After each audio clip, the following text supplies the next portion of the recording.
الاخيره كان في قضيه سفاح التجمع، ومن ساعتها والناس بتتكلم كتير عن القضيه، وبقت القضيه متصدره محركات البحث، وما الناس عايزه تعرف ايه السبب ورا ان شخص يقوم بالجرائم دي كلها.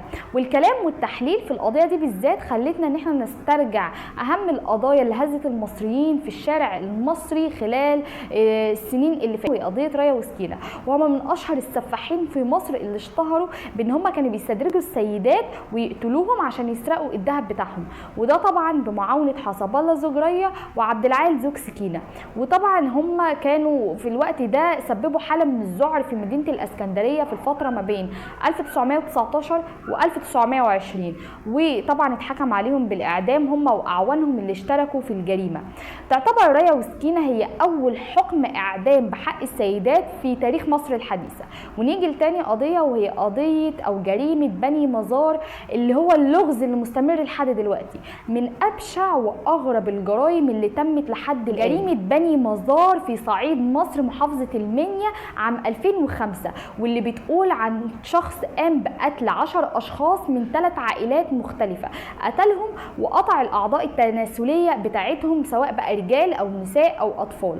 بيقول لك ان الشخص قام وراح على البيت الاول وقتل فيهم رب الاسره وزوجته واولاده الاثنين وهم نايمين، وبعد كده راح البيت الثاني واللي كان بيتكون من محامي طه هو ووالدته، وبعد كده راح البيت الثالث واللي كان فيه رب الاسره وزوجته واطفاله الاثنين وقتلهم.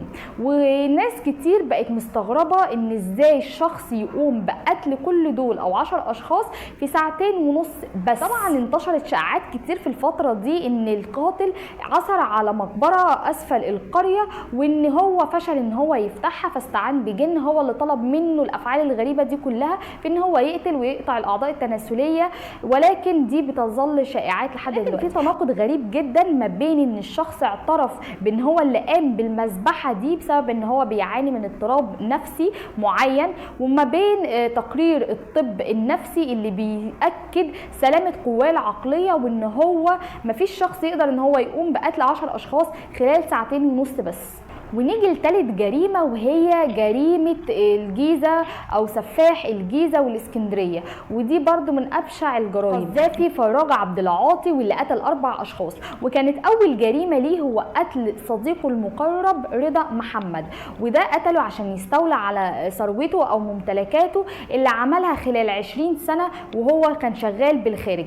قتله ودفن جثته وانتحل شخصيته عشان يستولى على ممتلكاته، وبعد كده سافر الإسكندرية واتجوز هناك باسم صديقه المقتول اللي هو رضا محمد، وبعد كده قتل زوجته من خلال ان هو حط لها السم في العشاء وضربها بآلة حادة وحط الجثه بتاعتها في الفريزر لحد ما يحضر ليها المقبره جنب صديقه. وبعد كده قتل ناس كتير زي واحده تدعى نادين، ودي بسبب خلافين وما بينها، وبعد كده قتل واحده كانت شغاله او عامله في محل الادوات الكهربائيه، وده بعد ما وعدها بالزواج.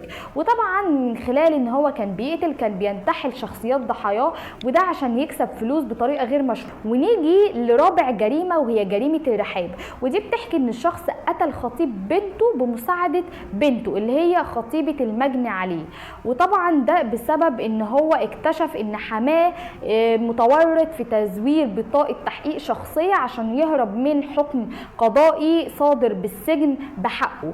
وطبعا قام الشخص او القاتل بان هو يستدرج الشاب الطالب الجامعي باحدى الجامعات الخاصه، ان هو خد شقه في مدينه رحاب في الدور الاول، وبعد كده استدرجوا الشاب، ودي طبعا بمساعده المتهمه الثانيه اللي هي بنته اللي هي خطيبه المجني عليه.